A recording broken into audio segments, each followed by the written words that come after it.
Hey guys, how's it? Aloha. I find myself in a very melancholy mood, and usually I'm not dropping videos on Saturdays, usually. But the wind turned around, it got all cloudy and funky. But I did have an opportunity to run into Haleiwa town, and I got some shave ice at my favorite shave ice place, Aoki's. But I do want to do a real quick shout out. As you can see, the super cool shirt. Check this out. Is this super cool beans? Thank you guys from Think Sound in Canada. You sent me some earbuds, but also came up with this shirt on the fly, and I love it. Thank you guys so much. I appreciate it. So all that melancholy goodness that I'm flowing with, I decided to check out a band called Phish. And then I went, wait a minute, Phish is a lot like, or came from that energy that was started, I believe, by the Grateful Dead of like, kind of folk, bluegrass, jam band kind of vibe and stuff. And then I have seen once, I believe I saw in a live video with Phish, something about chess, like a chess game, like they played chess with the audience or something. Now, I don't know, so I'm going to rely on you Phish fans. Maybe tell me the trajectory. It's very interesting. I mean, I can Google it all up, but when you guys tell it with your words and your experience and your passion, being a fan of any artist or band or musician or something, it has a little different sense of soul to it with those comments. Anyhow, this is called Sample in a Jar by Phish. Like usual, thank you guys for your supports. Any ads run, it's monetized for the record companies and the artists. So if you want to support me, buy me a cup of coffee. That link will be down below. And let's keep fingers crossed, because I heard that Phish and Grateful Dead folks are kind of notorious about blocking videos, so hopefully I don't get blocked. But if I do, I understand. I'm not going to pin and whine about it. It's just life. All right, guys, let's do this. Phish, Sample in a Jar. All right.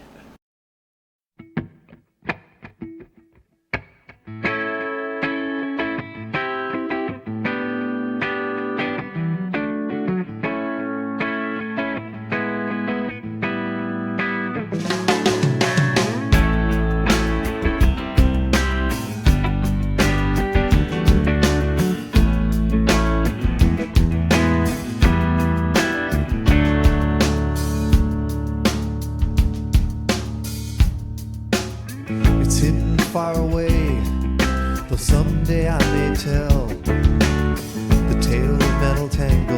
Went into your world, I fell. Without you now I'd wander soaking, secretly afraid. But in your grasp the fears don't last, though some of them have stayed.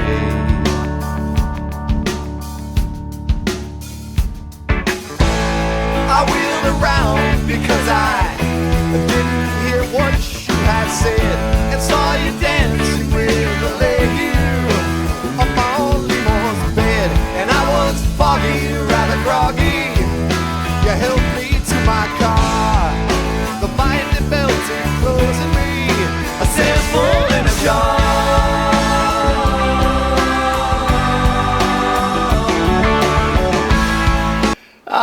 I needed this music. It's making me feel so chill, and it's great because at my age, being your old composer here on the Decomposer Lounge, it is very reminiscent of the kind of music that I would listen to. Is like there was a period where I lived in the North LA County area, and while I was driving up to Zuma Beach or something, and just tripping out. Traffic's going the other way, but I'm going this way, and check out some surf at Zuma, and maybe drive up to Oxnard or something.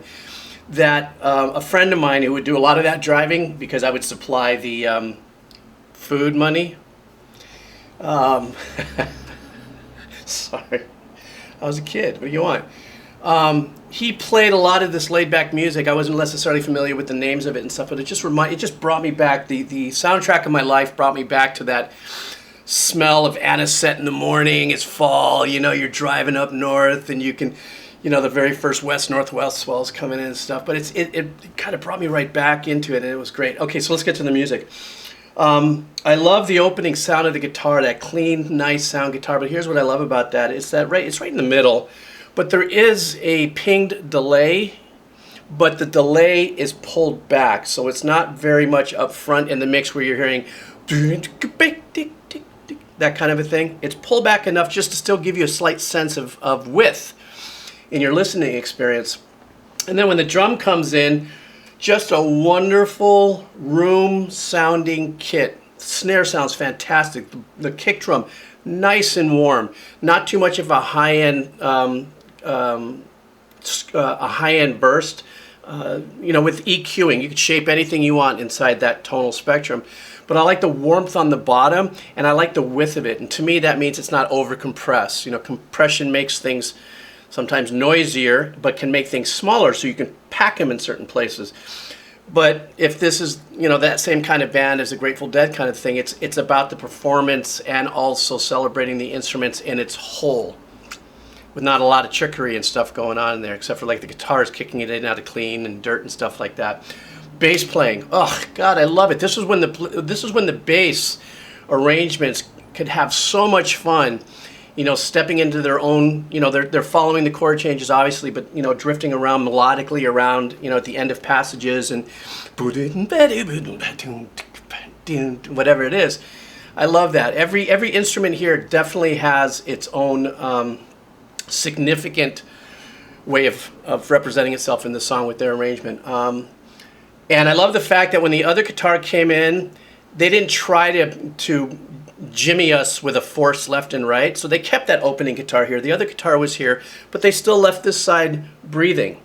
And then you can hear the piano arrangements in the back. I think it was piano or it was an organ. And then of course the way the vocaling, the singing and stuff. You know how I am. I'm not listening to the lyrics. I'm just chilling and just rinsing with the whole experience. You know, I truly need that. Right now, that is the mood that I am in, and I am so digging this. All right, here we go.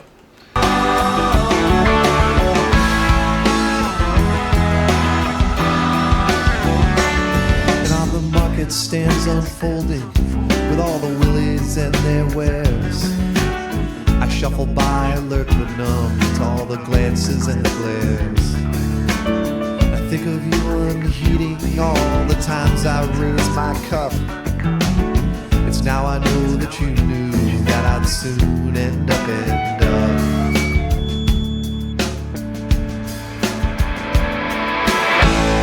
I wheeled around because I didn't hear what you had said. I saw you dancing with the lady up on the old bed, and I was foggy, rather groggy.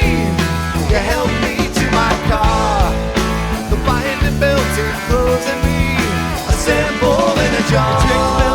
All right, before we go on, I want to just check in with the second verse. As in, I've always mentioned before in song construction, when you have intro, verse, chorus, verse, chorus, it sounds like we're going into a turnaround or a bridge, maybe leading into a solo or something.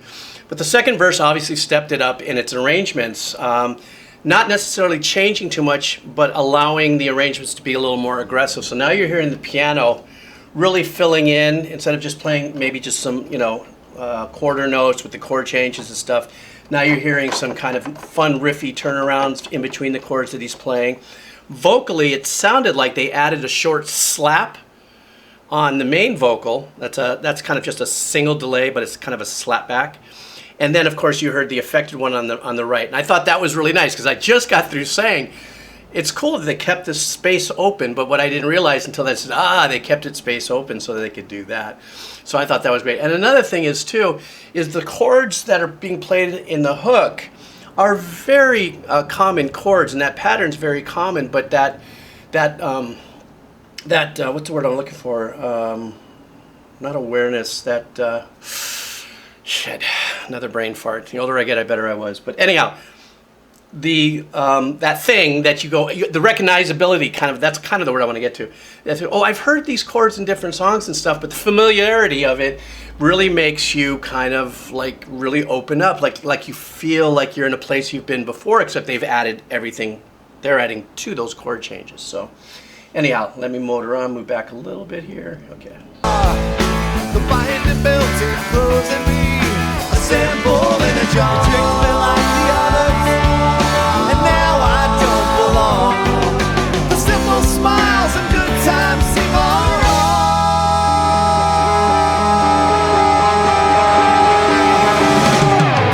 I wheeled around because I didn't hear what you had said, and saw you dancing with the lady. I'm on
Okay, I know it's sacrilege to stop in such a wonderful passage, but hey, my channel, I want to say something really quick.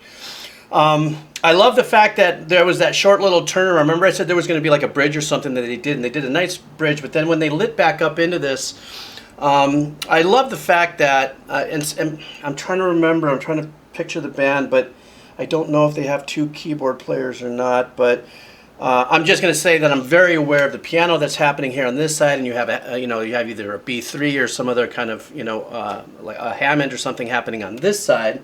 We have the acoustic guitar. We've got another guitar also working out, filling that up, and that bass playing again so wonderful. I think because of me as a composer, and because one of my mentors was an engineer from the Verve days. His name was Val Valentin, and he taught me the importance of the bottom end, I think ever since I was about 18, 19, and I spent about 9 months with him, that he really impressed upon me the power of the bottom, so my ear naturally kind of goes to it, even though I play bass just enough to maybe play chopsticks or something.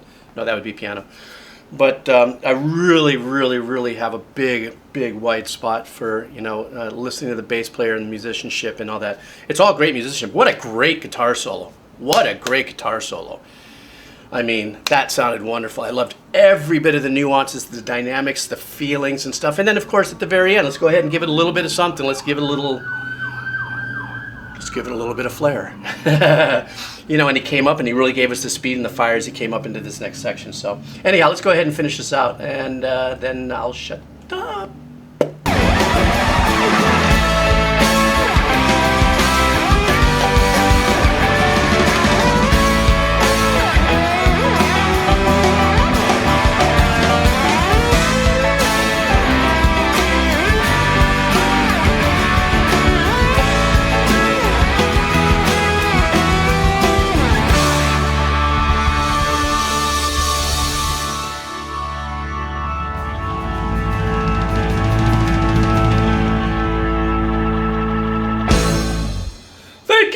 Thank you, Hawaii, thank you. That's what you're waiting to hear for.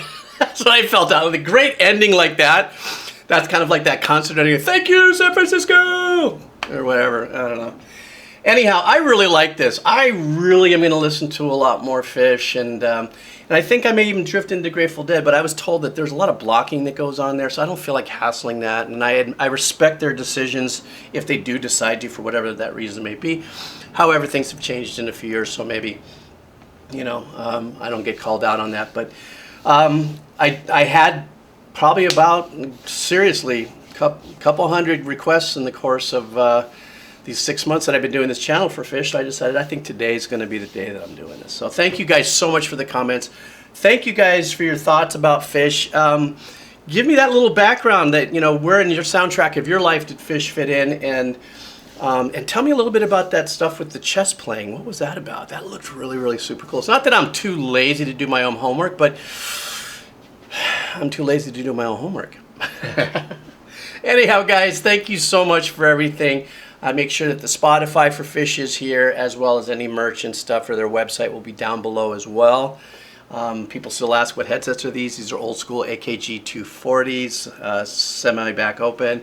And once again, if you see fit, you want to support me in the channel, buy me a cup of coffee, super cool beans. All right, guys, take care of yourselves. Have a killer day today. All right.